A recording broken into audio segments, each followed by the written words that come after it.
I have to say Chag Sameach and happy holiday season to all of you. Today is the first day of Hanukkah, and I guess so far it's the best Hanukkah that I'll be celebrating for a long time. What a blessing it is to be a citizen of this country. And thank you, President Obama, for everything that you have done today and leading up to today. I want to acknowledge the extraordinary and determined efforts of my wife, Judy, 44 and a half years. We've been married. I know you're not 44 and a half anymore.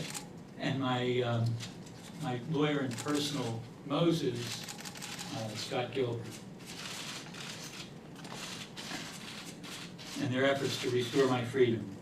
They have my endless gratitude, love, and respect. The relentless and often intense efforts by Judy and Scott, the partners and associates and staff of Gilbert LLP law firm, that's where we are right now. They made me take the jacket off. I didn't want to take it off. They've got to take it off. Tim Reeser of Capitol Hill, Jill Zuckman of SKD Knickerbocker have been inconceivable. Their efforts have been inconceivable. Senator Patrick Leahy of Vermont has been instrumental in shepherding the revival of this day. And I want to thank all of the members of Congress from all sides of the aisle, such as Senator Flake, Representatives Chris Van Hollen and Barbara Lee, and numerous others who spoke up for, visited me, subjected themselves to my ranting, and helped me regain some of my weight. Even in Cuba, M&M's melts in your mouth, not in your hand. To all of those who tried to visit me but were unable to, thank you for trying. I'm at your service as soon as I get some new teeth, and I hope that they'll be strong and sharp enough to make a difference. To the Washington Jewish community, Ron Halber in particular, and his staff at the Jewish Community Relations Council, the JCRC, all of the executive directors, staff, and volunteers of participating JCRCs, federations, synagogues, schools, and other Jewish, Christian, and Muslim organizations nationwide, God bless you and thank you. It was crucial to my survival, knowing that I was not forgotten.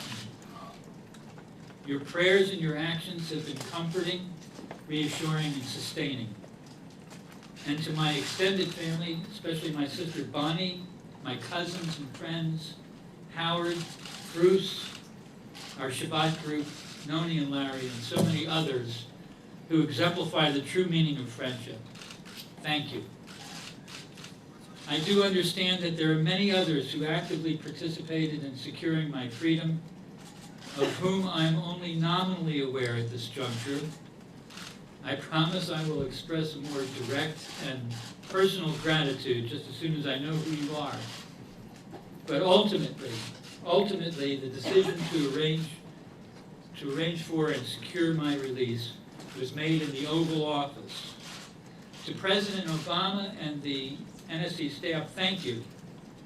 In my last letter to President Obama, I wrote that despite my 5-year tenure in captivity, I would not want to trade places with him, and I certainly wouldn't want to trade places with him on this glorious day. 5 years of isolation notwithstanding, I did not need daily briefings to be cognizant of what are undoubtedly incredible challenges facing our nation and the global community. I also feel compelled to share with you my utmost respect for and fondness of the people of Cuba. In no way are they responsible for the ordeal to which my family and I have been subjected. To me, Cubanos, or at least most of them, are incredibly kind, generous, and talented. It pains me to see them treated so unjustly as a consequence of two governments' mutually belligerent policies. 5.5 decades of history show us that such belligerence inhibits better judgment. two wrongs never make a right. I truly hope that we can now get beyond these mutually belligerent policies, and I was very happy to hear what the President had to say today. It was particularly cool to be sitting next to the Secretary of State as he was hearing about his job description for the next couple of months. In all seriousness, this is a game changer, which I fully support. In the meantime, I ask that you respect my wishes for complete and total privacy. Claro? A judicious lesson that I've learned from this experience is that freedom is not free.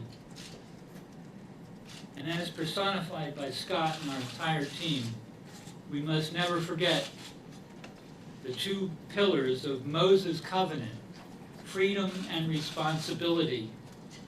I'm incredibly blessed finally to have the freedom to resume a positive and constructive life.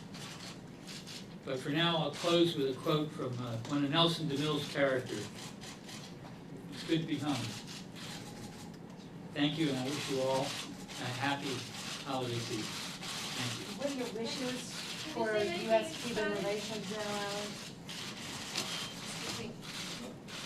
Thanks, everybody. I support the President. Thank you very much. Happy Hanukkah. Happy Hanukkah.